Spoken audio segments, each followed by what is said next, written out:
The Biden administration's budget request for the Defense Department for fiscal 2022 includes a desire for big changes at all the services.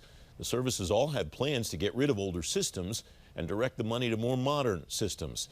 Elaine McCusker is a resident fellow at the American Enterprise Institute.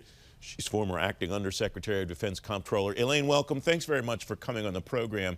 Only in Washington would we take a verb and turn it into a noun. What are the tells that you see in this budget request? What does it say about where the department wants to move forward?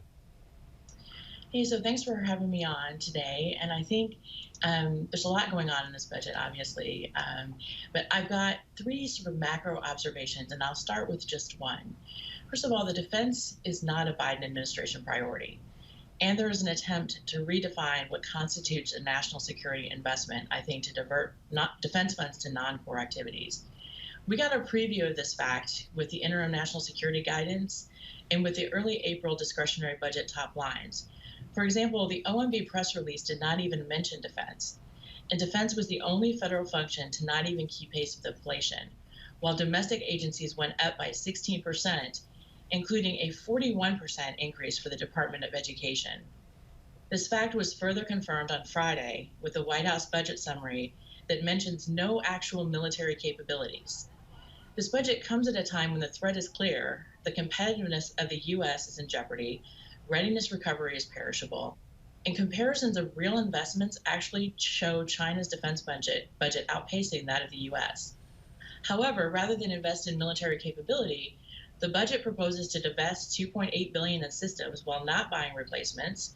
Procurement is cut by more than $8 billion, $3 billion compared to last year's request, and readiness is cut by $3 billion compared to last year's request.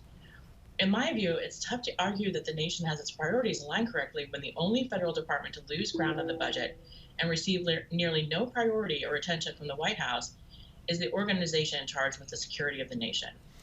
Given the list of divestitures and given the fact that a number of those divestitures are pet projects for members of Congress, especially powerful ones, what do you think the actual appropriation and authorization winds up looking like compared to what the administration wants, even given the makeup of Congress politically now, Elaine? Well, I think the department has proposed divestiture of some of these systems before and has not only been told no, but no by Congress in divesting these systems.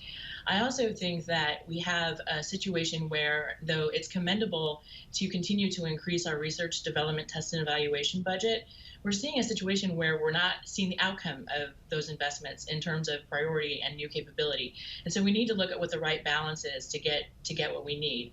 I also think that we have a situation where the budget request doesn't, I don't think, recognize the need for speed and the need for investments that we can do iterative development on and see those capabilities come out much more quickly. You said this week that this budget request, in your view, trades capacity for capability, and we need both. What did you see that caused you to make that observation, Elaine?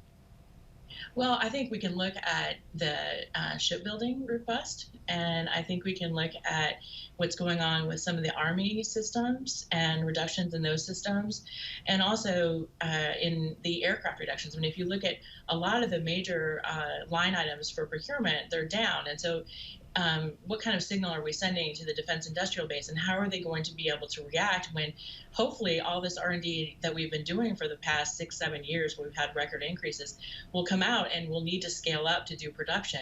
And I'm concerned that, you know, if we continue to cut that production now, we're not going to have that capacity when we need it. And I think, you know, capacity is its own capability as well. I don't think we should be able to, we have to trade capability for capacity.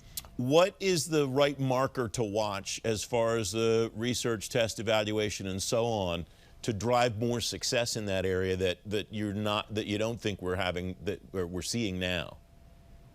I think one of our key challenges is that we still have very much an industrial age planning, programming, budgeting, and execution process that is not responsive and agile and adaptive to the type of work that we need to do now to transition the capabilities that we find in RDT&E, and particularly be able to do, you know, testing see if it fails, test again, see if it fails, and find our successes, and then immediately be able to scale up production.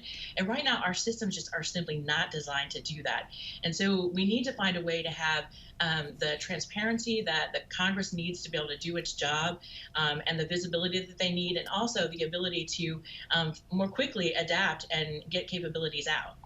We have about a minute left, Elaine. You referenced the skinny budget a few minutes ago. Was there anything in the total budget, the comprehensive budget, that the skinny budget didn't indicate when it came back out in April? It came out back in April. Was there something that you saw in the main budget that you didn't really have a preview of?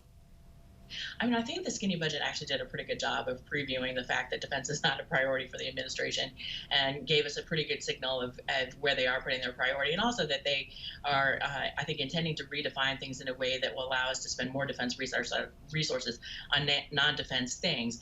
I think, though, I was a little bit surprised at the depth of the cut to procurement, and also the cut to readiness. I mean, we see a $3 billion cut to readiness from last year's request to this request, and I think we have to keep our eye on readiness. It's a perishable thing, and if we cut it, we could lose ground there quickly. Elaine McCusker, thanks very much for joining me. I appreciate your time. Thank you.